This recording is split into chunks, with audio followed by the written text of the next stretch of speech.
Sejam bem-vindos para mais um estudo do VCM dos Valorosos em Sião, da semana 16 a 22 de junho, com o tema O Senhor requer o coração e uma mente solícita. Nós vamos estudar as sessões 64 a 66 de Doutrina e Convênios. A gente vai ver um pouco sobre o que estava acontecendo nessa época. E hoje, nesse episódio de hoje, nós temos um convidado especial com a gente, que é Rafael Alberto, nosso convidado hoje, e ele vai se apresentar um pouco para a gente. Sim. Prazer, sou Rafael, tenho 17 anos e estou preparado para a missão. Sou um jovem que serviu a alguns chamados como líder de jovem e é uma grande vontade de servir, ensinando aqui tudo que eu sei e sendo convidado para esse maravilhoso ao seminário de segunda. Então a gente, nessas sessões, a gente vai ver como é que o Senhor quer que a gente possa botar em nossas vidas um coração e uma mente solícita, E a gente vai aprender nessas sessões sobre isso. Muito bem. Uma mente, deixa eu ver aqui bem direitinho para sair igual. O Senhor requer o coração e uma mente solícita. Que é isso, uma mente solícita? Nas nossas vidas, uma mente voltada para as coisas do Senhor. Uma mente que nós possamos estar prontos para servir a Ele. Assim como aquelas pessoas que, os primeiros membros da igreja, os pioneiros, eles tinham essa mente voltada para as coisas do Senhor, porque o que eles passaram para poder chegar. Nós chegamos à igreja agora, não foi muito difícil, perdeu família, o profeta mesmo perdeu filhos, então não era fácil a vida daquele povo antigamente. Então ele tinha essa mente solícita, e é a mente que o Senhor quer que nós sejamos aqui, que nós possamos ter uma mente assim. Então naquela época que estava acontecendo, o contexto histórico dessa época, eles estavam tudo em Missouri, aí tiveram que voltar para Kitchener novamente, Estavam em Missouri, e eles viajaram para lá para restaurar Sião, e aí estavam voltando para Kitchener novamente. O Senhor volta para lá. E o ramo de Missouri ficou lá, Sião já estabelecida. E aí o povo, quando estava retornando, eles retornando na viagem de canoa, viagem de difícil. Aqui no manual fala, num calor terrível de agosto de 1831. Os elfos estavam retornando. E nessa época, eles estavam retornando de canoa. Tinha que remar. E normalmente que está no primeiro dia, tudo bem. E daqui a pouco eles não entraram em acordo com algumas coisas, não concordaram. E aí começaram a briga entre eles, uma espiritualidade que não era do Senhor, não era de Sião, que era o que eles estavam buscando. Oliver Calder e José retornou, tomou deles a direção da canoa, e eles começaram, muitos membros dali começaram a reclamar do caminho, do que estava acontecendo, até chegar aqui. E quando eles chegaram lá, continuou ainda essa confusão, a desunião entre os santos. E o Senhor deu a revelação para José, porque ele tinha que retornar. Quando eles chegaram lá em Kitchener, eles tinham que retornar. Ele tinha que continuar a tradução, ou seja, não é uma tradução, é organizar mais a Bíblia. Algumas coisas que o Senhor não queria que estivesse ali, e para ser do modo dele. Aí Joseph, ele começou a fazer, não há uma tradução, mas um reparo em alguns versículos, alguns capítulos, e ele teve que, nessa época, o Senhor deu a revelação a ele, para que ele fosse para uma cidade que é próxima a Kitchener, uma cidade de Ryan, e para que ele lá tivesse mais sossego e começasse a traduzir a Bíblia. Ele já tinha pego o Velho Testamento, o livro de Moisés, E aí ele começou o Novo Testamento. O Senhor para e começa agora o Novo Testamento. E nesse momento também tinha outras pessoas que estavam lá em Kíntara que precisavam voltar para Missouri, para continuar a Sião lá ser restaurada, eles precisavam de ajuda. E essas pessoas elas tiveram que vender algumas coisas materiais que eles tinham, seus imóveis, para voltar para restaurar Sião. E o Senhor falou para José, na revelação, para que eles fossem organizados para voltar também. Então era aquela ida e volta, não era coisa pedida pelo Senhor. E aí eles começaram a xingar o profeta, porque, veja, naquela época de tradução da Bíblia, o livro de Mórmon, tudo isso, um profeta chega novo e apresenta tudo isso para eles. Eles tinham uns que começaram a se revoltar, alguns não aceitavam, alguns se afastaram, como Buque. Ele foi um dos que se afastou, que ficou contra o profeta. No futuro, ele com outras pessoas, eles jogaram piche no profeta. Então foram momentos que o povo estava, um regredia, um progredia e outro dava passo para trás, vamos dizer assim, né? Não aceitava muitas coisas. E esse Ezra Buque, ele aceitava o livro de Mórmon, sabia que a igreja era verdadeira, mas não aceitava o profeta. Começou a reclamar, a falar do profeta, e muitos não aceitou ele. E foi quando o Senhor deu a revelação de 64. E foi muito interessante porque ele chamou o povo a arrependimento. Ele disse para o povo: o profeta eu chamei, a chave está na mão dele, então ninguém vai tirar a chave dele. Eu que dei a chave para ele, eu sou o Senhor, eu é que faço, dou autorização a ele. E vocês, por enquanto, é escutar. Em outras palavras, e eles começaram a dizer que o profeta tinha pecado, e o Senhor mostrou, vamos ler durante a leitura sobre isso. O Senhor mostrou para ele que eles tinham pecado, que José também tinha pecado, e alguns deles da liderança também tinham pecado, mas o Senhor havia perdoado, e ele, o perdão é quem dá ao Senhor.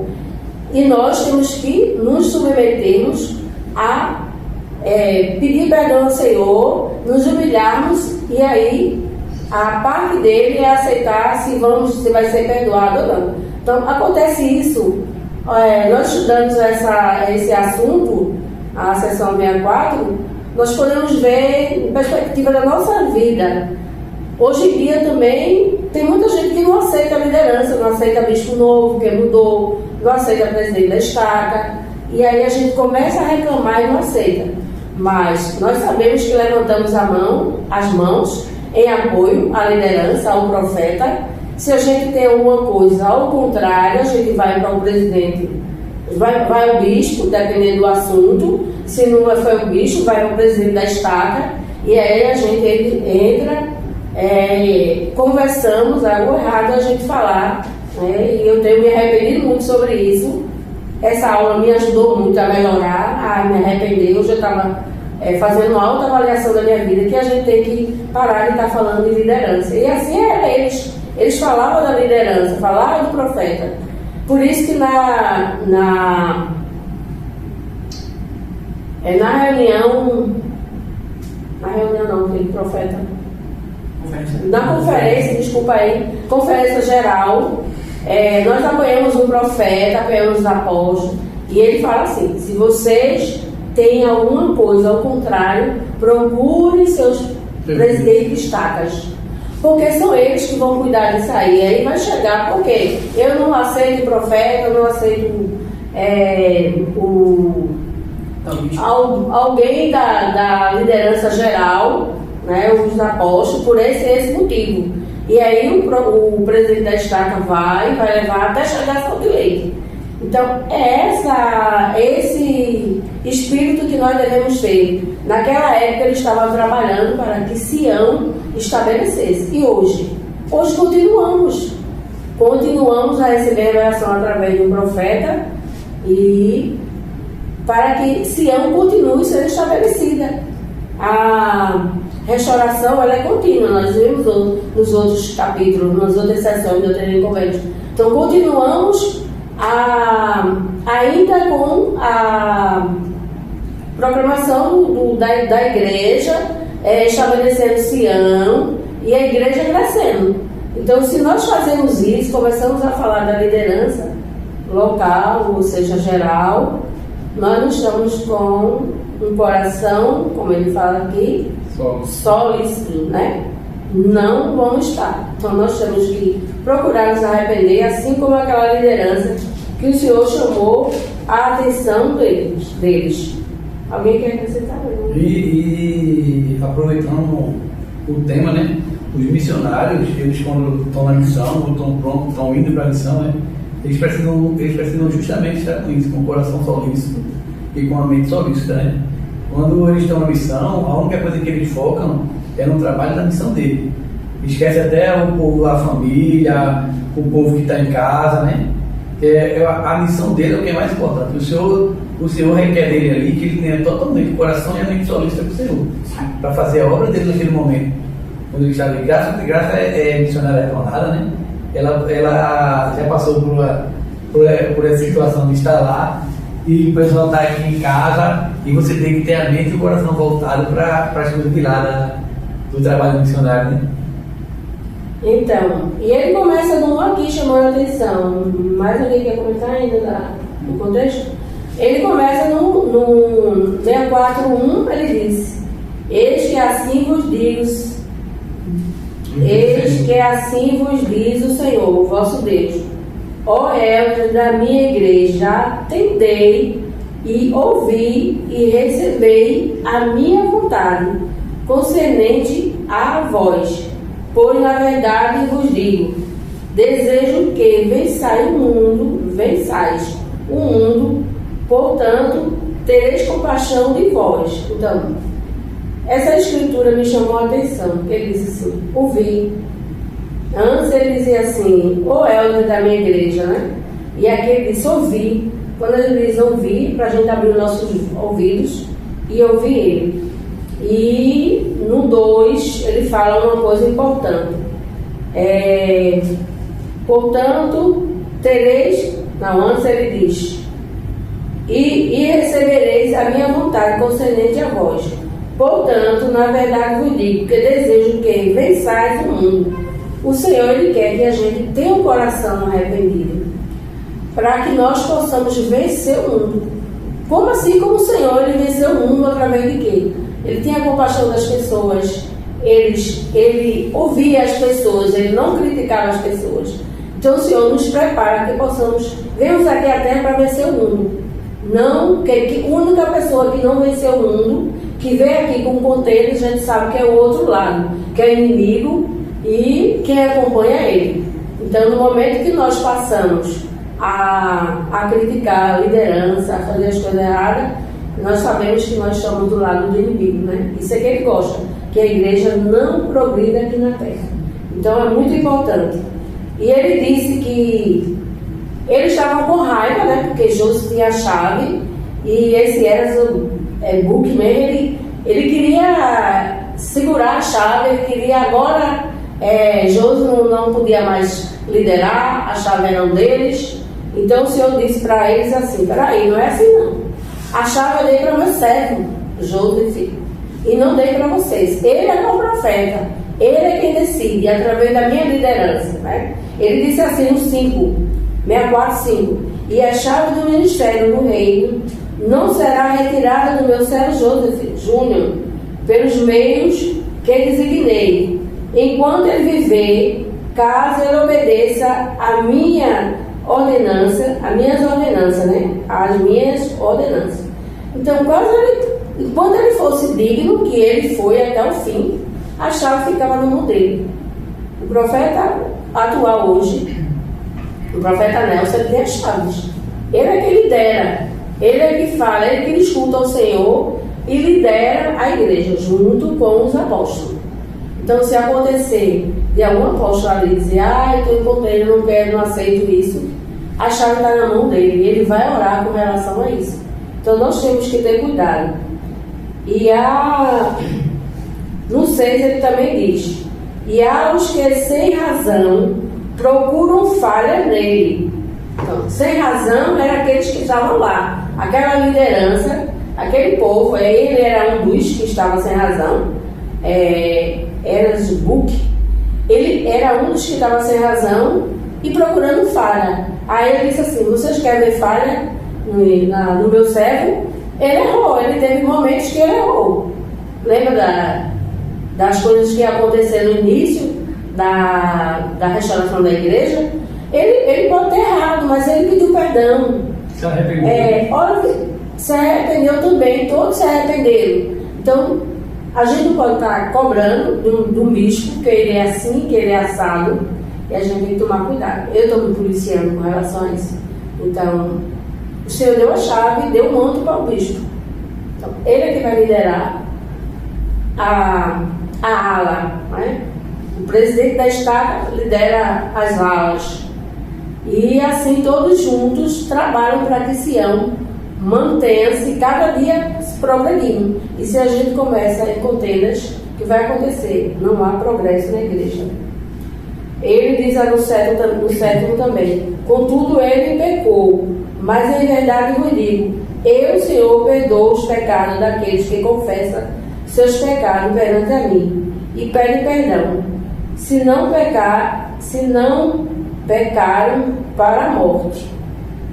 Ele é a pessoa que é preparada para perdoar. E nós temos que nos prepararmos, nos arrependermos e pedir perdão ao Senhor. No manual tem umas perguntas tão interessantes que eu achei. Ele perguntou assim: pense em uma ocasião, logo no início do manual, na página 152. Pense em uma ocasião em que o Senhor perdoou. Vamos pensar num momento que o Senhor nos perdoou. Alguns de vocês já pensaram sobre isso? Que o momento que o Senhor nos perdoou, a gente fez uma coisa errada. E depois ele pergunta assim: como você se sentiu?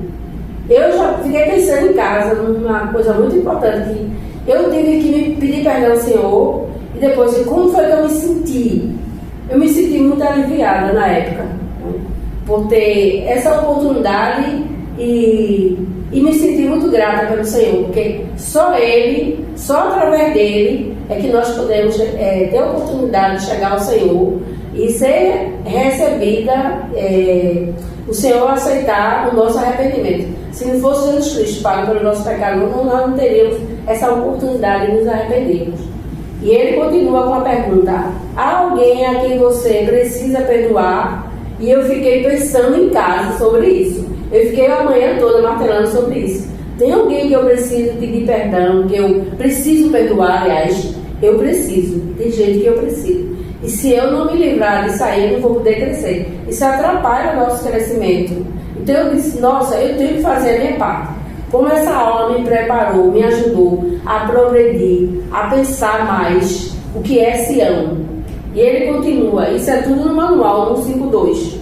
Por que perdoar os outros pode ser tão difícil? Aí eu fiquei pensando: por que é tão difícil? E eu imaginei algumas coisas é porque nós temos que estudar, como o profeta disse, a expiação do Senhor, para nós entendermos o que é o importante, nós entendemos também a respeito do perdão.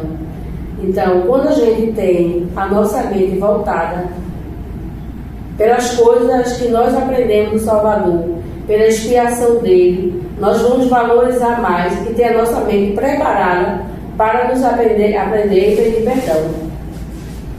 E então, quando a senhora estava falando aí, né? Aí eu fiquei pensando que lá no 22 ele também fala um pouco das pessoas que estavam indo buscar Sião. E aí essas pessoas, elas também tinham algum tipo de pecado, alguma coisa. E aí o Senhor mesmo diz a ela no 22: e depois disso eu, o Senhor, não considerarei culpado qualquer que vá à terra de Sião, com o coração aberto, pois eu, o Senhor, exijo o coração do Filho dos Homens. Né? Tem muita gente que pensa que a gente dá riqueza, dá alguma coisa para o Senhor, por ter algum tipo de interesse, né? E ele, na verdade, ele só quer o coração. Ele só quer que você dê o coração solícito para ele, né? Para fazer aquilo que ele pede. Ele não está querendo grandezas nem riquezas. É isso que ele pede de cada um. E aí essas pessoas que estavam com o coração solícito, ele com os outros capítulos que a gente estudou, né? Ele dá o espírito dele para que as pessoas possam falar e tocar o coração de outras pessoas, para que as pessoas possam falar as palavras certas para alcançar as pessoas certas naquele momento. É como um discurso, né? A gente vê o discurso que a gente vê, esse discurso foi para mim, né? Esse discurso foi para mim. Então o Senhor naquele momento deixou com que o espírito dele conduzisse o espírito. A pessoa que estava lá, né, discursando, deixou com que o espírito do Senhor conduzisse ele, para que ele pudesse tocar alguém naquela sacramental, ou naquela palestra, ou em qualquer coisa que haja na igreja, qualquer atividade que esteja dentro da igreja.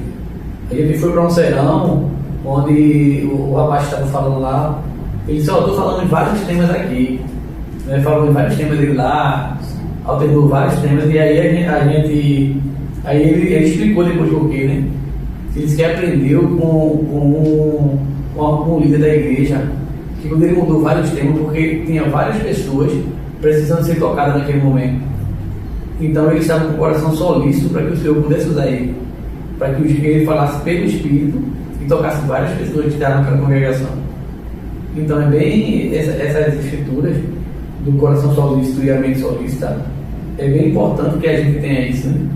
Muitas vezes não é só a gente, o fulano me chamou para fazer tal coisa na igreja, e aí a pessoa vai, mas está indo por um tipo de obrigação, ou está indo remungando, está indo falando, só está indo para que seja uma aparência que todos vejam que ele está indo lá, né? Para dizer que ele foi na igreja. Mas normalmente não é só ir na igreja. A gente tem que ir na igreja e fazer aquilo que o Senhor quer, com o coração solícito, né? Esse não é só ir. foi qual? O 22, né? O 33 ele fala, realmente começa a falar: portanto, não vos cansei de fazer o bem, porque estáis lançado o alicerce de uma grande obra, e de pequenas coisas provém aquilo que é grande. Então, o Senhor constrói Sião de pequenas coisas, e nós podemos fazer as grandes. Então nós temos que começar a nos arrepender, a fazer as coisas corretas para as coisas acontecerem. E a união na ala, por exemplo, né, para que Sião cresça. Aquele povo precisava mudar seus corações, assim como nós, para poder ter um progresso em Sião e avante. E no 34 ele diz: eis que o Senhor requer um coração e uma mente solícita, e os que são solícitos e obedientes comerão do bem da terra de Sião nesses últimos dias. Veja aí que ele quer pessoas que sejam obedientes, né? A mente solícita, pessoas que são um coração que seja obediente. Quer comentar, Rafael, alguma coisa? Sim, muito interessante pensar nessa escritura que está sendo revelada, porque o grande princípio da fé é a obediência. E a pessoa que não se adequa a ter um coração solícito, um coração aberto, Pai, Filho e Espírito Santo, a pessoa que ela não vai receber expressão, ela não vai conseguir se mover com aquilo que Deus quer revelar para ela. E muitas vezes em discursos, em temas que aparecem, eu gosto de pensar nisso como um domingo de testemunhos, onde muitas pessoas vão testificar de coisas que nem imaginamos, mas aquele testemunho pode impactar na sua vida diretamente. E essas pessoas aqui dessa época, elas necessitavam uma presença. Ouvir as pessoas, né? Sim. Ouvir as pessoas enquanto está dando testemunho, e também discurso. Às vezes as pessoas estão, eu vejo muito isso aí, jogando, falando com o outro, conversando. No momento que alguém está discursando, testemunho. Pode ser um testemunho bobo que sobra para a gente, bobo para a gente, para o Senhor não.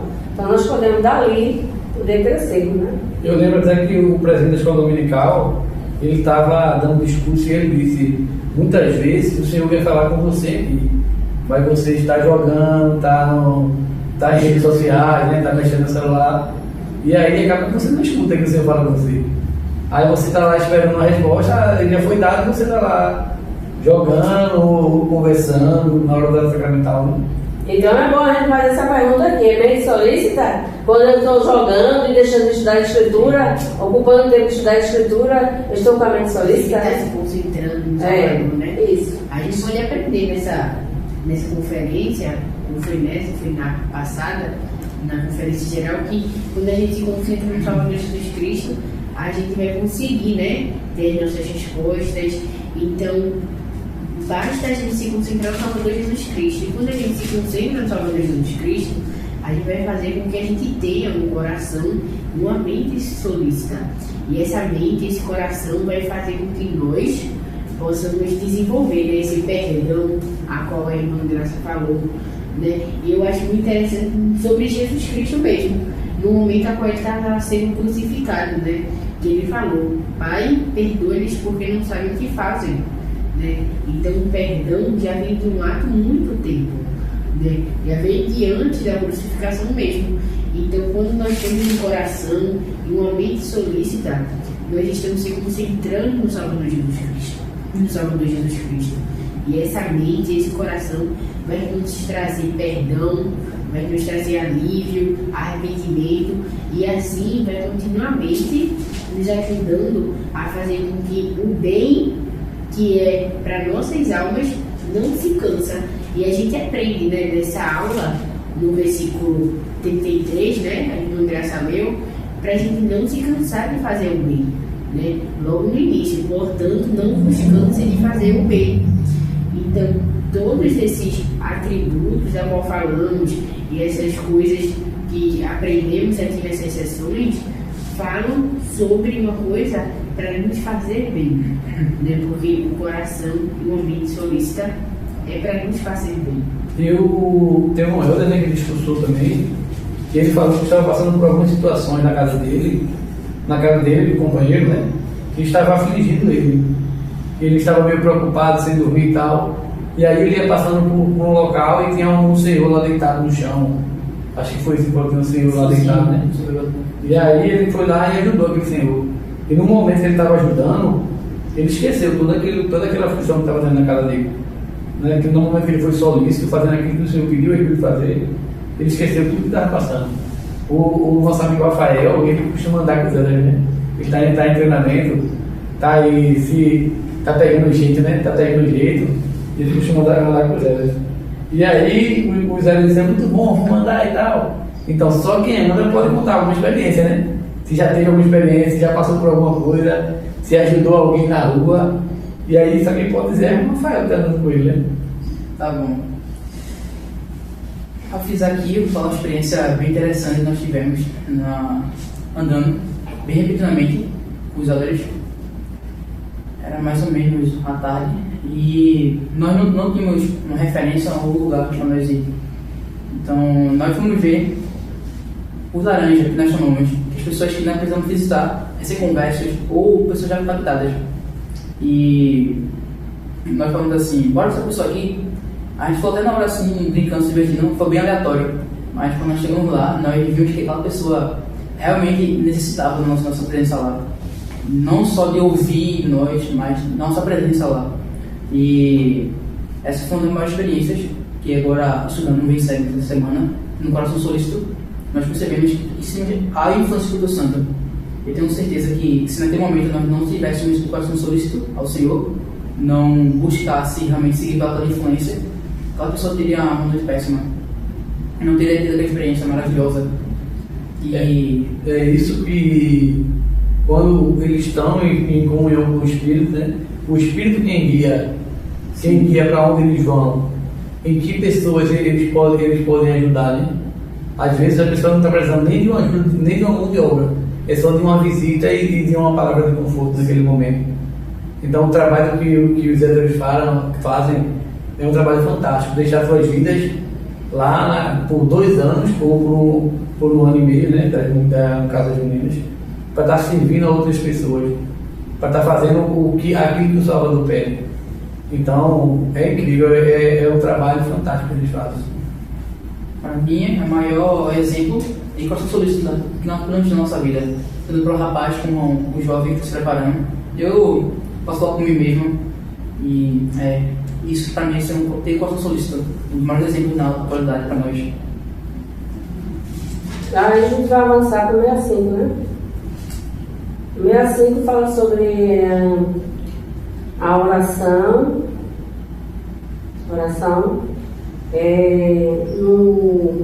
No 3, ele diz assim, no 3, no 65, 3. Sim, logo no 1 ele diz: escutar e ouvir uma voz como a de alguém enviando alto, que forte, poderosa, cuja ida chegam aos confins da terra, sim, cuja voz se dirige aos homens. Preparai o caminho do Senhor e endireitarás suas veredas. E no 3 ele diz assim, sim, uma voz clamando: preparai o caminho do Senhor, preparai a ceia do Cordeiro, aprontai-vos para o esposo. Então, essa ceia que fala aí é a segunda vinda, né? A segunda vinda do Senhor. Então, que nós temos que nos prepararmos para a segunda vinda do Senhor. E ele diz aí ainda, o Cordeiro, que é ele, e o esposo é ele, e nós somos comparando a parábola das virgens, né? Eles são a noiva, o noivo é ele, e as pessoas que vão para essa ceia somos nós. Para essa festa somos nós. Nós temos que estar preparados com o nosso azeite para a presença do Senhor. E o profeta até falou, né, na conferência agora, né? O Senhor já está preparado para a segunda vinda. E nós já estamos preparados para que ele possa chegar. Essa pergunta que ele fez, né, deixou a gente meio pensativo, né? Já imaginou? O Senhor já está preparado para chegar. Será que a gente está preparado? É muito difícil a gente ter essa resposta de dizer, não, eu estou preparado para a segunda vinda. Eu acredito que a maioria não esteja, a grande maioria não esteja preparada para isso. Ele diz no 5: invocai ao Senhor para que seu reino siga pela terra e seus habitantes recebam e estejam preparados para os dias que virão. Nos dias quais o Filho do Homem descerá do céu, revestido de esplendor de sua glória, para encontrar o reino de Deus que está estabelecido na terra. Então nós temos que estarmos preparados para isso. Sim, uma aula bem interessante dos jovens, teve uma oportunidade de um rapaz, na verdade, que o professor falou uma coisa que tocou nós bem profundo. Ele falou o seguinte, ele disse: como você pode se dizer que é digno, é honesto, se você nunca teve uma oportunidade de roubar? Então, como nós podemos dizer se nós estamos prontos para a segunda vida, se mesmo nem o basta, nós nos preparamos para isso? Pois é. Podemos preparar. Podemos avançar mais? Alguém quer falar mais alguma coisa do 65? 65. Não, eu queria já no 2 do 66, do 66, né? Sim. Que ele fala: em verdade eu te digo, bem-aventurado és tu, por receberes meu convênio eterno, sim, a plenitude do meu evangelho, enviado aos filhos dos homens, para que tenham vida e tornem-se participantes das glórias que serão reveladas nos últimos dias, como foi escrito pelo profeta e apóstolo da antiguidade. Então, a gente, né, que recebeu o convênio eterno, é bem-aventurado. Mas aí,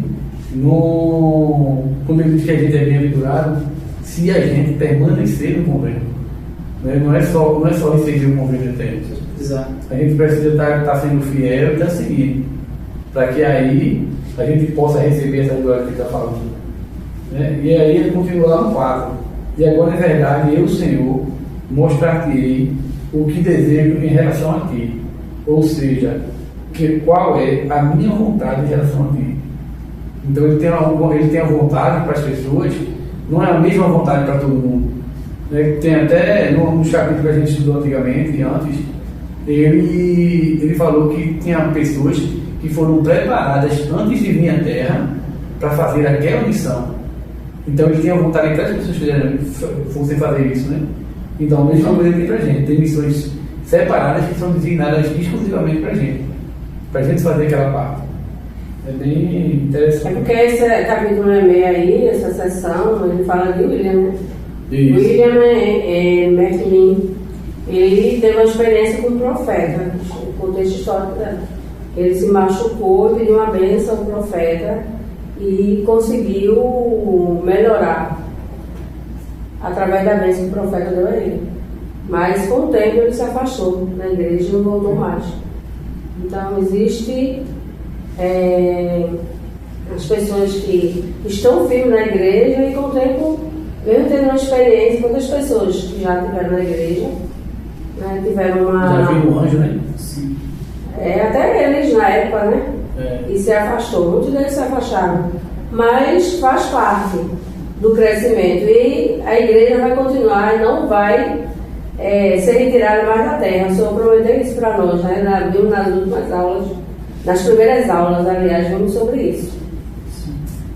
Sobre isso, você verá continuar aí no caminho 12 da sessão 66, fala o seguinte: persevera nessas coisas até o fim, e terás uma coroa de vida eterna à direita de meu Pai, que é cheio de graça e verdade. 12:66. 66:12. Sim. Então, para finalizar minha fala, basicamente é isso. Tem que perseverar, na verdade. Não é só sobre se batizar, mas sobre perseverar. E essa é uma das maiores ofertas de fé que eu fazendo do Senhor.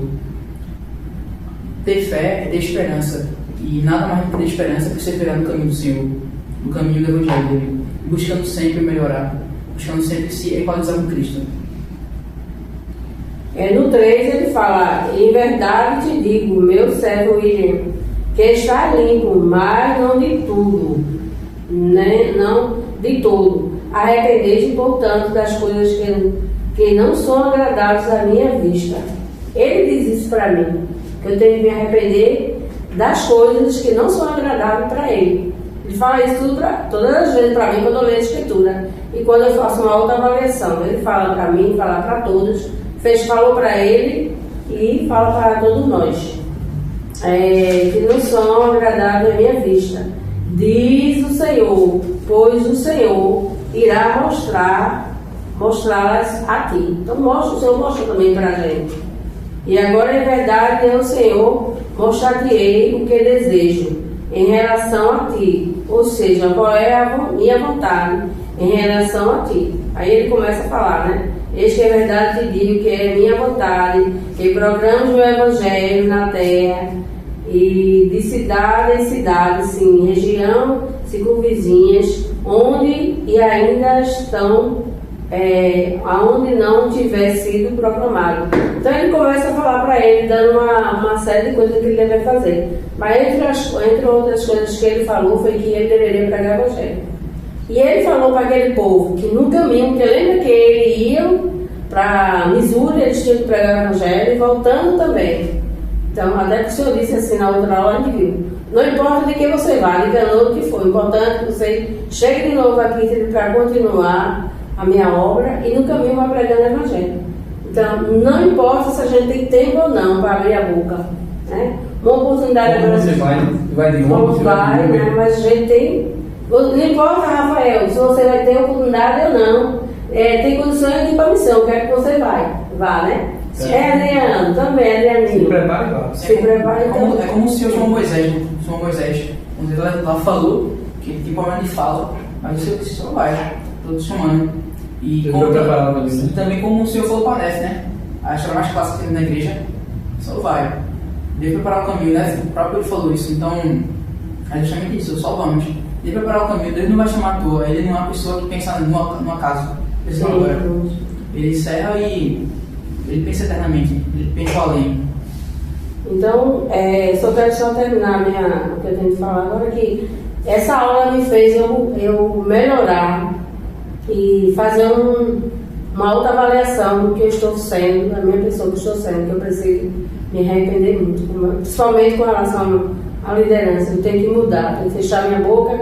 E o Senhor chamou aquela pessoa, aquele líder, para colocar naquele lugar, né, naquele chamado. Eu sei que isso é importante, a gente fazer uma autoavaliação e possamos ter uma nossa mente solícita, possamos cada dia melhorar e buscar cada dia esse ano. Adriana, obrigado, né? Nós vamos terminar mais um estudo do VINSEG. Obrigado por vocês estar acompanhando a gente. Vamos terminar só com a citação da irmã Tisha. Um nome bem estranhozinho. Ela fala assim: o Senhor disse: eu, o Senhor, perdoarei a quem desejo perdoar, mas de vos perdoarei quem desejo perdoar, mas de vos é exigido que perdoeis a todos os homens. O Senhor exige que perdoemos, porque é para o nosso próprio bem. Mas Ele não nos pede que façamos isso sem ajuda, seu amor e sua compreensão por meio de nossos convênios com o Senhor. Cada um de nós pode receber o poder e a orientação fortalecedores e a ajuda de que precisamos para perdoar e ser perdoados. Então, é esse o nosso VINSEG dessa semana, o nosso estudo. E não se esqueça de dar o like, dar o sininho lá e se inscrever no canal e comentar. Tchau. Tchau. Tchau, bye bye.